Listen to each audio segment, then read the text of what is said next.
సామెతల గ్రంథం 19వ అధ్యాయం 25వ వచనం. అపహాసకులు దండింపబడగా చూచి జ్ఞానము లేని వారు జ్ఞానము నొందుదురు. వివేకులను గద్దించిన యెడల వారు జ్ఞానవృద్ధి నొందుదురు. కొన్నిసార్లు కొంతమందిని డైరెక్ట్గా గద్దించినా వాళ్ళు బుద్ధి తెచ్చుకోరు. సాధారణంగా కూడా ఒక సామెత ఉంటుంది, ఊర్లలో అనుకుంటారు ఈ సామెత.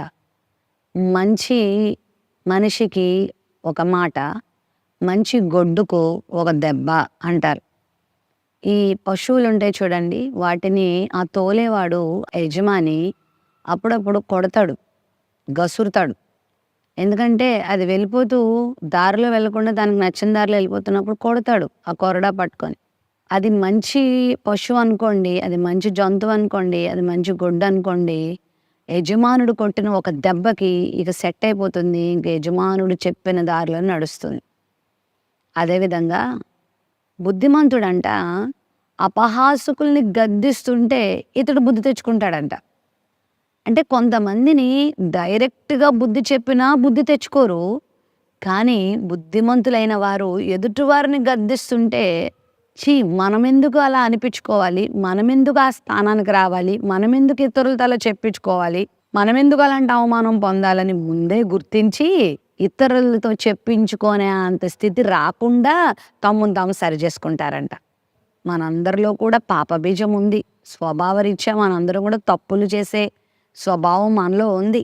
అయితే జీవితంలో మనం ఇతరుల యొక్క జీవితాలు చూసి మంచిని నేర్చుకోవాలి. రెండోదిగా దేవుని వాక్యం దగ్గరకు వచ్చినప్పుడు, పెద్దల దగ్గరకు వచ్చినప్పుడు, దేవుని వాక్యం మనల్ని గద్దిస్తున్నప్పుడు మనం సరిచేయబడాలి. ఎన్నిసార్లు గద్దించినా లోబడకపోతే మరి తిరిగి లేకుండా హఠాత్తుగా నాశనం అవుతామని వాక్యంలో ఉంది.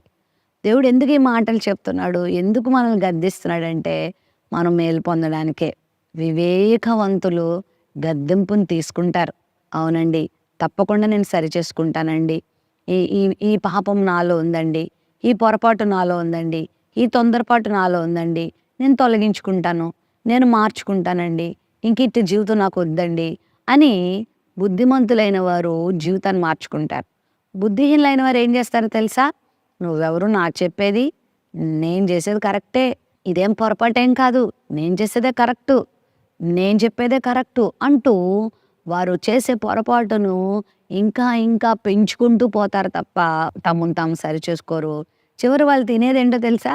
పెద్ద దెబ్బ. వాళ్ళు ఘోరమైన దెబ్బ తింటారు.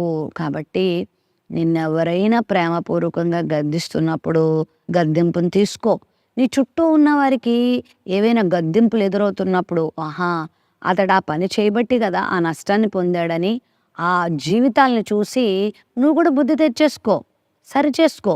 నీ జీవితాన్ని చక్కని మార్గంలో పెట్టుకోగలిగితే నువ్వు బుద్ధిమంతుల కోవలోకి వస్తావు.